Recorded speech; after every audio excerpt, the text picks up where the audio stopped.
Oh my God.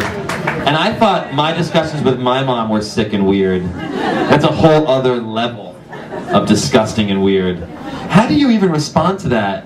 Where it's like, how does your mom even broach the subject? It was like, oh, you whipped me up good. I'd have stitches. And then your dad's like, yeah, it sucked for me.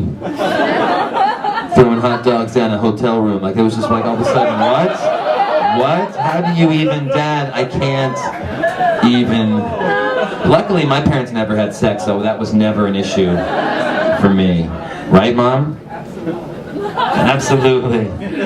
I know you guys never did it. 3 times, and that was, and you had your eyes closed the entire time, every single time. Just holding on for dear life. Stop it. I'm gonna stop this. I'm gonna do something about this. We're just getting started, people. We're just getting started. So much to talk about, so little time! Justin, you had a story you want to tell us. I have a couple. Yeah. Well, that last one reminded me of one that I'd like to tell about Mr. Belvedere. It's a two-parter. About the TV show, the guy who played him. The guy who played Mr. Belvedere. You guys have seen Mr. Belvedere. Yeah, Mr. Belvedere. His name was Christopher Hewitt. And this was told to me by a guy who was a PA on the show. Christopher Hewitt was always very late to the table reads. Every Monday they would do a table read, but he was always very proper, very polite. He would greet everyone by name. And this one day, true story, he's late, everyone's already there waiting for him, and he goes around the table, big Christopher Hewitt, Mr. Belvedere. Hello, James, Thomas, hello, Sarah. Greeting everyone, very calm, very professional. Your Belvedere is perfect, by the way. And then he sits down with a lot of authority. He sits down like that, then he pauses, and at the top of his lungs, he starts cursing his head off. Fucking motherfucker, cunt, piece of shit!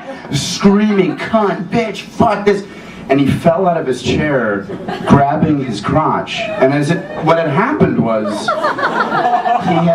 Mr. Belvedere, true story, sat on his own balls. This is a true story. And he had to be taken by a stretcher to a hospital. And I told my brother this story, and he said, God, who knew that Mr. Belvedere had such a pendulous scrotum?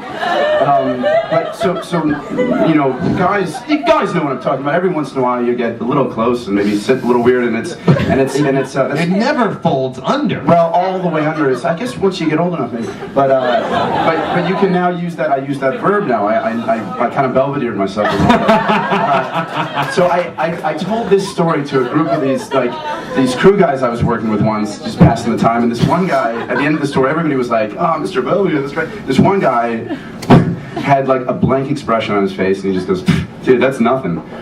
And I said, what do you mean? And he proceeded to launch into this story about how he used to play semi-professional soccer. And this guy, the big captain of the team, like alpha male, like super macho guy, kicked for a ball, and he kicked out his hip from its socket, like all right on his side. So another member of the team knelt down beside him, and he said, "Listen, bite down on something. I'm sorry, this is gonna hurt like fucking hell, but just get through it." And the guy was, reeling on the ground. He was in a lot of pain, but he was still conscious. So the teammate knelt down by him and just popped it back in. Hit back in. Which you have to do when a joint comes out, you just pop it back in.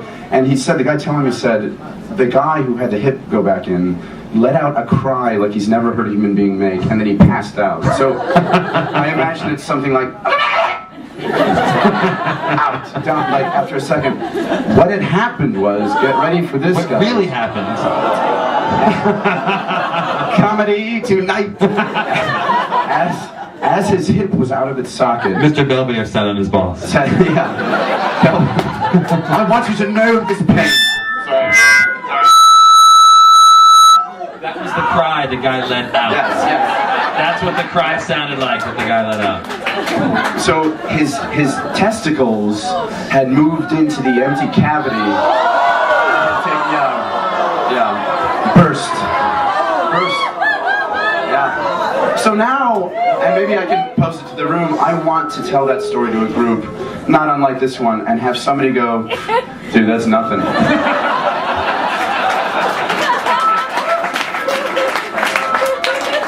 Does anyone have a better story? I don't think so.